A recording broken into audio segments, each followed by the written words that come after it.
The feminine divine algorithm.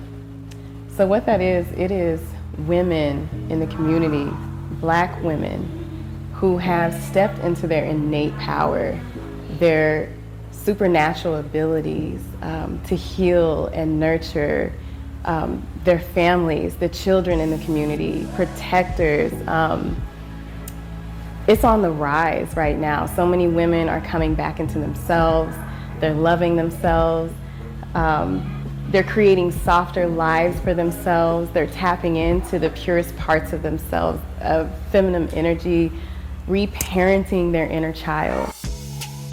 When you go and you think about women coming together in a collective form, you see many women in different groups and different settings that are coming together to unpack what society has put on our shoulders for so long. Unpack all the heaviness that we've had to carry, the burdens, the lies that aren't our truth, everything, the traumas that have happened to us throughout our bloodlines.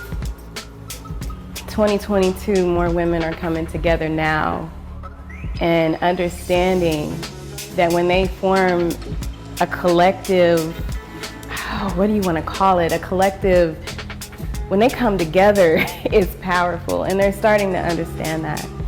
The divine algorithm is women coming into the communities and serving in such a way that's nurturing and healing the communities, right? I feel that women aren't aware that they're doing it, but I see it. There are many women that have gone before me that have spoke on this many, many times. And we see it more often now with groups and settings that are being curated and cultivated for women to come into spaces to heal themselves, to release, to get back to sacred practices and principles that are gonna allow them to carry these out into their communities during such an awful, weird time in the world. The Black woman is so powerful. And we need to understand how powerful we really are. When a woman is able to tap into the purest parts of herself, she starts to unlock things as she's evolving, as she starts loving herself, as she releases her own traumas, as she releases the negative beliefs and all the lies that were told to her. When she starts to create space for herself to heal, she starts to create space for her children to heal, for her husband to heal, for her brothers to heal, for our communities to heal. We have the power to connect with our ancestors who led the way. But we are our ancestors.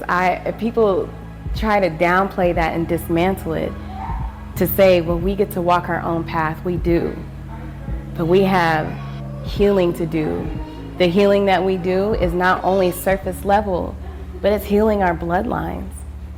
So we can be free and create more spiritual wealth to lead us into a better lifetime and lifetimes after that. Tapping into who we are, the purest source within us, because we are gods and we are goddesses. When we tap further into ourselves, we begin to understand how that elevates us.